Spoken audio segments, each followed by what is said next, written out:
యేసుక్రీస్తు వారి నామములో నేను ఈ స్క్రిప్ట్లో పాస్టర్గా పాత్ర పోషిస్తున్నాను. మీ అందరికీ యేసుక్రీస్తు పేరట వందనాలు. నేను ఈ స్క్రిప్ట్లో ధైర్యంగా పాత్ర పోషిస్తాను.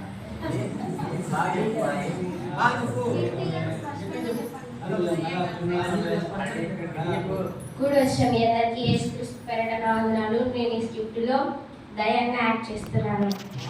నేను ఈ స్క్రిప్ట్లో దేవునిలో పెంచే పిల్లలకు తల్లిగా పాత్ర పోషిస్తున్నాను.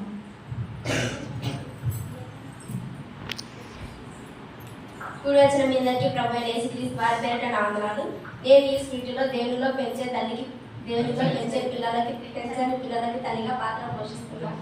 కూడి వచ్చిన మీ అందరికీ ప్రభువైన యేసుక్రీస్తు వారి పేరట వందనాలు. నేను ఈ స్క్రిప్ట్లో దేవునిలో పెంచిన తల్లికి ఫ్రెండ్గా పాత్ర పోషిస్తున్నాను. ఇంకా మన స్క్రిప్ట్లోకి వెళ్ళిపోదాం.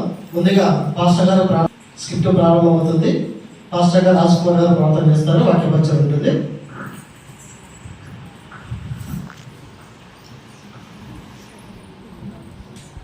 దేవునికి ప్రభువైన యేసుక్రీస్తు వారి పేరట నామములో దేవుని దివ్య గ్రంథం నుండి కొన్ని మాటలు మనం ఆలోచిద్దాం.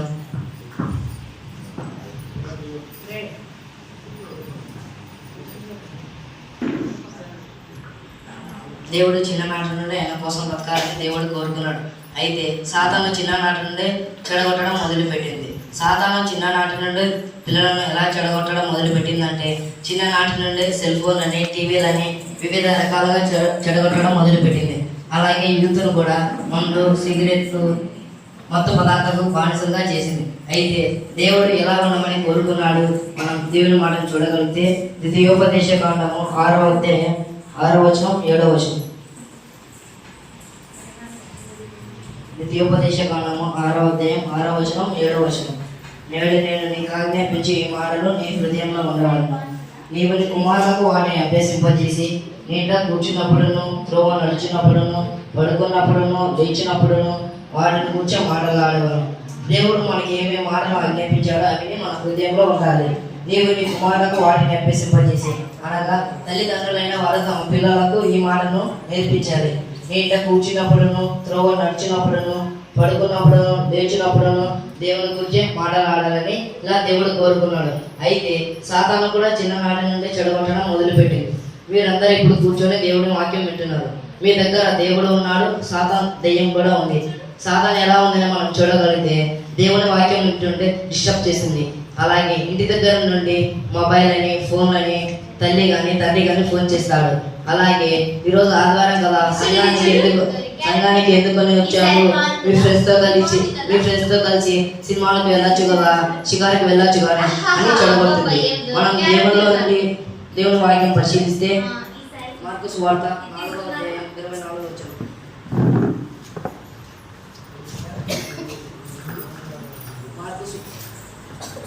మార్కు సువార్త 4వ అధ్యాయం 24వ వచనం. మరియు ఆయన మీరేమి వినిచున్నారో జాగ్రత్తగా చూచుకోండి. దేవుడు ఏం చెప్తున్నాడు, మనం ఏం వినాలో జాగ్రత్తగా వినాలి. అంతేగాని మనం తిండి గురించి కానీ ధరించుకునే బట్టల గురించి కానీ ఆలోచించకూడదు. ముఖ్యంగా మనం ఏమి వింటున్నామో జాగ్రత్తగా వినాలి. మీరందరూ కూడా దయచేసి సంఘానికి వచ్చినప్పుడు దేవుని వాక్యం వినేటప్పుడు ఆయన శుద్ధ మనసుతో ఆయన వాక్యం వినాలని కోరుకుంటే నేను ఆ మాటను ముగిస్తున్నాను. అందరికీ వందనాలు. సరే.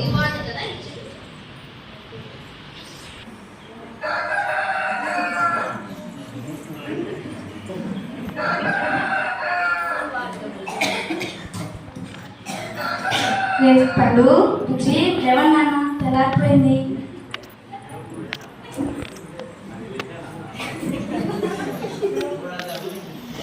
మనం రోజు ఉదయాన్నే ప్రార్థన చేస్తాం.